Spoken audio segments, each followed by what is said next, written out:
Hey metal clayers, this is Cameron with Clay Revolution, and today I'm going to talk about several different ways you can polish your metal clay pieces. So the first method I'm going to talk about is the brush polish method. So it's this first piece right here. You can see it's not too shiny and it's only been brushed, so let me show you how that works. I'm going to take my hard brass brush and hold this piece in my hand, and I'm just gonna go back and forth like so. Now, I recommend doing this underwater so that the kiln patina does not transfer. And you can see it gets a little bit of a shine to it. It's a little hard to see, but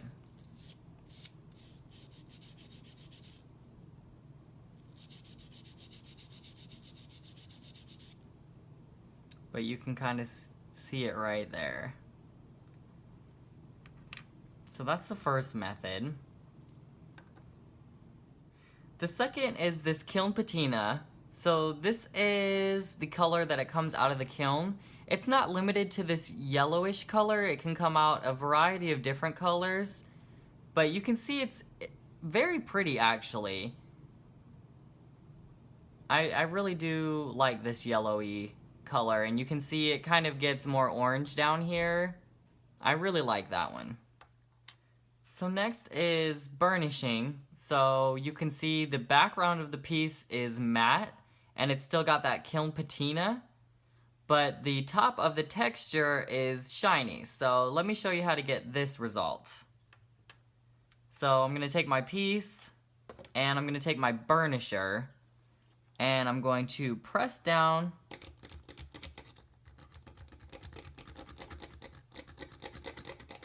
and sort of do that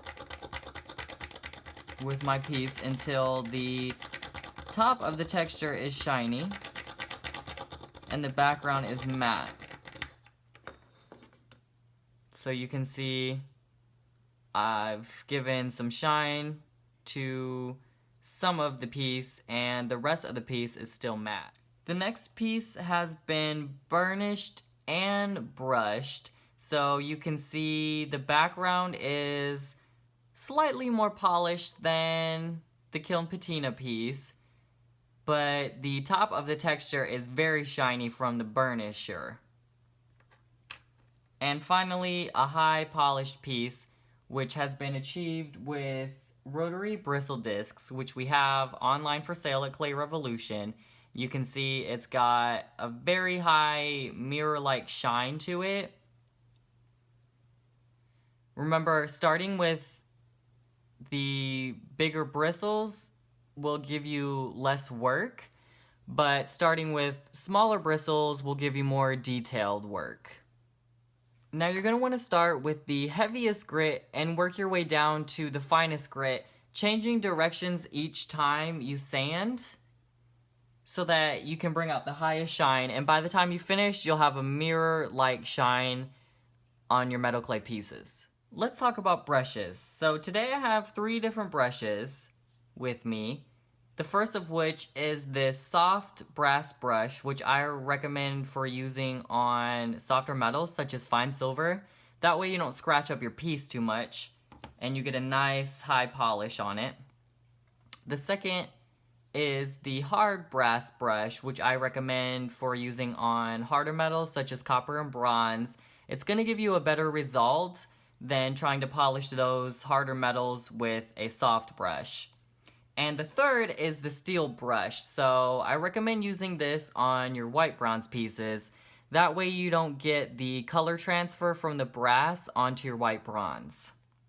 Again, I recommend that you polish your pieces underwater to avoid possible kiln patina color transfer onto your piece.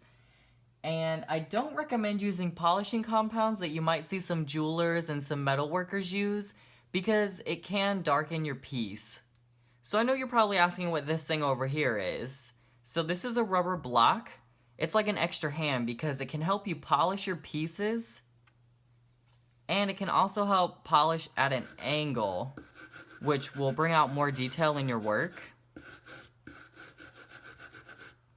And you can see it can hold the piece for you. And it can also help prevent scratches and cuts from your brushes, because sometimes you might have to use this hard brass brush or this hard steel brush over here to polish your pieces, and that can hurt quite a bit if you miss a piece and polish your hand instead. Thank you for watching another metal clay how-to. If you enjoyed the video, subscribe and keep your eyes peeled for more videos in the future. Click on the Clay Revolution button to subscribe to our videos, or click up there on the right to visit our website and watch more videos.